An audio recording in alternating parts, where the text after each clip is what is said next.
PG welcome see you in PG point. तो जैसा कि आपको मैंने बताया था कि इस बार आपको विशेष रूप से ये ध्यान देना है कि आपका जो पेपर 1 है, ठीक, वो कितने बजे होगा और जो पेपर 2 है वो कितने बजे होगा। आप देख पा रहे हैं इससे पहले वाले जब शिफ्ट में पेपर हुआ था यानी अगस्त में, तो पेपर 1 आपका हुआ था 9:30 से 12 और पेपर 2 आपका हुआ था 2 से 4:30। लेकिन इस बार जो आपका पेपर होना है, ठीक है, उसमें आपका जो फाइनल जब एडमिट कार्ड आएगा आपका 1 से 2 दिन पहले जो आ जाता है, उसमें साफ साफ मेंशन पहली बात तो किया होता है कि कितने बजे कौन सा पेपर है। लेकिन ध्यान जरूर दे दीजिएगा इस बात का स्पेशली कि पेपर 2 इस बार जो है 9:30 से 12 होना है और पेपर 1 इस बार 2 से 4:30 होना है। ठीक, 2.5 घंटे का आपका पेपर होता है। ये सब सिनेरियो तो आपको पता ही है, लेकिन फाइनली आप एक बार और गौर से एकदम देख लीजिएगा अपने एडमिट कार्ड में। बाकी ये तो जब शेड्यूल आया था आपके सीटेट का उसी में ये चीज़ गिवन थी। बहुत बच्चे कह रहे थे कि मैम ये कहाँ गिवन है, ऐसा तो कोई नोटिस नहीं। अरे जब आपको ऑफिशियल शेड्यूल आया था ना उसमें ये चीज़ गिवन थी, लेकिन बहुत बच्चों ने ध्यान नहीं दिया। ठीक है, अच्छा, अब बहुत से लोगों को लग रहा है कि पेपर कैंसिल हो जाएगा। खैर वो एक एक्सटर्नल चीज़ है, लेकिन सबसे पहले जो मोस्ट इंपॉर्टेंट चीज़ है वो है आपका 1 मिनट हम लेंगे ओएमआर को दिखाने में आपको, और 1 मिनट आपका हम और लेंगे ये बताने में कि क्या एग्जाम डेट बढ़ेगी या नहीं। ठीक है, तो ज़रा एक बार पहले आपको ध्यान देना है। मैं आपको पहले ही बता दूं, आपके एग्जाम में 2.5 घंटे में भले आपका 5 मिनट केवल ओएमआर में लग जाए, लेकिन ओएमआर शीट गलत नहीं भरिएगा। कोशिश करिएगा कि बिल्कुल भी गलत ना हो, ना उसमें आप कोई कट करिएगा, ना ही उसमें कोई व्हाइटनर का प्रयोग करिएगा। ठीक है, अच्छा, सबसे पहले आपको यहाँ पर अनुक्रमांक भरना है। अनुक्रमांक ये आपको कैसे भरना है, जैसे मान लो आपका अनुक्रमांक 2 3 1 4 करके कुछ है। ठीक, तो पहले आप लिख लीजिएगा 2 3 1 4, फिर आपको 2 वाला बबल रेड जो ब्लैक कलर से फिल करना होगा, 3 वाला बबल फिल करिएगा। इस तरीके से आपको सारे बबल्स एक के नीचे एक फिल करने हैं। ठीक, उसी के बाद में जो आपकी मेन टेस्ट बुकलेट नंबर, जो आपको क्वेश्चन पेपर का वो जो बुकलेट मिलेगी, यानी कि उसमें बहुत सारे पन्ने होंगे तो इसलिए उसको बुकलेट बुक सीरीज बोलते हैं, तो उसमें आपका एक यहाँ पर एक मतलब नंबर दिया होगा, बुकलेट नंबर, वो आपको यहाँ पर फिल करना है। ठीक, उसके बाद में लैंग्वेज 1 और लैंग्वेज 2 ये आपको एकदम ध्यान देना है। भाषा 1 आपका supplement language booklet code, supplement language booklet code आपको यहाँ पर भरना है। जो चीज़ ना समझ में आए, आपके जो रूम में इन्विजिलेटर होंगे, भले वो कितने भी, कभी कभी कोई बहुत लॉयल मिल जाता है, मतलब कोई बहुत ही ज़्यादा मतलब स्ट्रिक्ट टाइप होते हैं, कहते हैं आपने बीएड कर लिया आपको यही नहीं पता ये वो, लेकिन आपको अगर कोई डाउट है कुछ भी है तो आप शर्माइएगा नहीं, निश्चिंत एकदम निसंकोच होकर के उनसे पूछ लीजिएगा, लेकिन गलत नहीं भरिएगा। अच्छा, अब आप देख पा रहे हैं ये आपकी क्वेश्चन बुकलेट सीरीज है। यहाँ 1 से शुरू होगा, यहाँ आपका 150 पे खत्म होगा। लैंग्वेज 1 और लैंग्वेज 2 को विशेष ध्यान दीजिएगा। किसी बच्चे ने लैंग्वेज 1 में हिंदी ली होगी मान लो, और कोई एक ऐसा भी बच्चा होगा जिसने लैंग्वेज 1 में इंग्लिश ली होगी।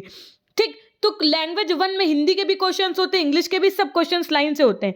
तो आपने जो लिया है पहले आप वो अटेम्प्ट कर लीजिएगा। मान लो लैंग्वेज 1 आपने हिंदी ली थी, तो ये अटेम्प्ट करने के बाद में पीछे जब आप पन्ना पलटेंगे तो उसमें इंग्लिश के भी क्वेश्चंस होंगे, उर्दू के भी होंगे, संस्कृत के भी होंगे, ऐसे करके जब बहुत सारे क्वेश्चंस आपको लैंग्वेज 2 में भी देखने को मिलेंगे। ठीक है, तो आप जब लैंग्वेज 2 वाला सेक्शन खोलिएगा तब आप लैंग्वेज 2 में आपने जो सेलेक्ट कर रखा है वो आपके उस पे दिया होगा एडमिट कार्ड पे ऑलरेडी। आपने जब फॉर्म फिल किया होगा तो आपको याद भी होगा कि आपका क्या है, तो आप उस वही क्वेश्चंस अटेम्प्ट करिएगा। कभी कभी क्या होता है, बच्चा जो लैंग्वेज 1 के हिंदी क्वेश्चन होता है, जो लैंग्वेज 1 के इंग्लिश के क्वेश्चन होते हैं वही अटेम्प्ट करके चले जाते हैं, फिर उनके पूरे पूरे 30 नंबर चले जाते हैं। तो ऐसी गलती नहीं करनी है आपको। उसके बाद में ये नहीं कि आप छोटा छोटा टिक कर रहे हैं क्वेश्चन पेपर पे, आपने सोचा जब लास्ट में 5 मिनट 10 मिनट बचेंगे तब हम पूरी ओएमआर शीट भर लेंगे, तो कभी कभी इस चक्कर में भी बच्चों के क्वेश्चन छूट जाते हैं। इसलिए मेरी आपके लिए राय क्या है कि आप पहले 30 क्वेश्चन अपने सीडीपी के करिएगा सेक्शन 1 के, फिर क्या करिएगा 30 आप पूरे गोले अपने ये जो बबल्स हैं भर लीजिएगा। उसके बाद में आपके 30 क्वेश्चंस जो भी हों, ईवीएस के हों, हिंदी के हों, इंग्लिश के हों या आपके मैथ्स के हों, जो भी है सेक्शन जैसे जैसे आपका डिवाइड हो, वो 30 क्वेश्चंस करिएगा। उसके बाद में उसके बबल्स भर दीजिएगा, फिर अगले 30 क्वेश्चंस करिएगा, उनके बबल्स भर दीजिएगा। इस तरीके से आपको बबल्स भरने हैं। उसके बाद में यहाँ पर साफ साफ लिखा हुआ है, उत्तर पत्रिका निरीक्षक को सौंपने से पहले उम्मीदवार को ये जांच करनी चाहिए कि अनुक्रमांक, मुख्य प्रश्न पुस्तिका संख्या एवं भाषा पुस्तिका कोड या विषय सही ढंग से भर दिए गए हैं और चिन्हित कर दिए गए। एक बार फिर से जब आप ओएमआर अपनी सबमिट कर रहे हो फिर भी ये जांच लें कि जो आपकी ये ऊपर की चीज़ें हैं ये सारी ये अच्छे से फिल है या नहीं फिल है। तत्पश्चात अब बात देखो, ये तो हो गई, यहाँ पे आपको साइन भी करना होता है एक जगह पे, और उसके बाद में आपकी प्रेजेंट के लिए भी एक शीट आएगी जहाँ पर आपको साइन करना होगा। ठीक है, इतनी चीज़ें देखने के बाद में अब बात आती है कि क्या मैम डेट बढ़ेगी या नहीं। देखिए डेट तो बढ़ने के चांसेस हैं भी और नहीं भी। आप देखिए कि जो आपकी CSGME छत्रपति साहूजी महाराज यूनिवर्सिटी है, इनके एग्जाम चल रहे थे, ठीक है, और इन्होंने अभी बताया कि 22 जनवरी की परीक्षा तिथियों में परिवर्तन किया गया है, ठीक, और नया परीक्षा कार्यक्रम जो है वो विश्वविद्यालय की वेबसाइट पर अपलोड कर दिया गया है। तो कहने का आशय ये है कि देखिए जब इतनी बड़ी यूनिवर्सिटी है उससे एफिलेटेड बहुत सारे कॉलेज हैं, ठीक, और फिर कोई ये यूनिवर्सिटी आपकी अयोध्या में तो है नहीं, ये यूनिवर्सिटी तो आपकी कानपुर में है, इससे जो एफिलेटेड कॉलेज है वो अयोध्या में भी नहीं है कायदे से देखा जाए तो। इससे एफिलेटेड कॉलेज आपके औरैया है, इटावा है, उन्नाव है ना, और इस जगह पे आपके हैं, ठीक। फिर भी इन्होंने अपनी डेट में चेंज किया है, तो हाँ लगभग तारीख चेंज पूरी हर जगह पे देखने को मिल रहा है कि कहीं पे ट्रेन का कुछ चेंजमेंट हो रहा है, कहीं पे कुछ चेंजमेंट हो रहा है। तो आप लोगों का भी कहना सही है कि मैम डेट में चेंज होना चाहिए, और व्यक्तिगत रूप से अगर ना सोच के थोड़ा सा सार्वजनिक रूप से सोचा जाए तो ये ठीक भी है कि डेट में थोड़ा सा परिवर्तन होना भी चाहिए। लेकिन ये तब की बात है कि जब 22 जनवरी को आपका पेपर होता तब वो परिवर्तित करते।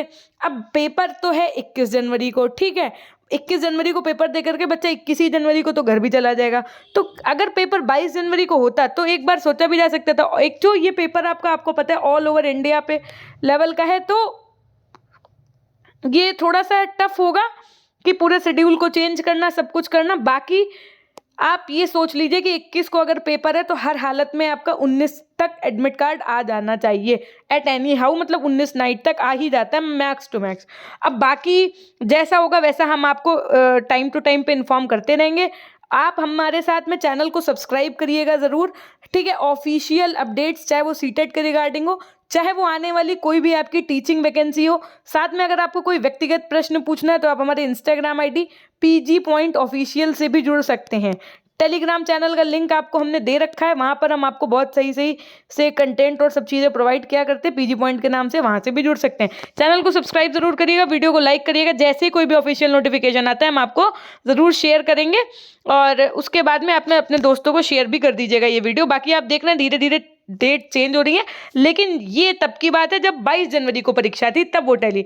आपका पेपर कब है? 21 जनवरी को है। और आपको पढ़ना क्या है, आपकी जो भी मैराथन्स हैं आप वो देखिए। अगर आपको किसी सब्जेक्ट के रिगार्डिंग कुछ पूछना है तो मैं आपको बता देती हूँ कुछ चीज़ें और भी, कि देखो CDP की इस बार आप एक बार अध्ययन मंत्रा पे देखिएगा, रोहित सर ने एक मैराथन की है 5 घंटे के आसपास की।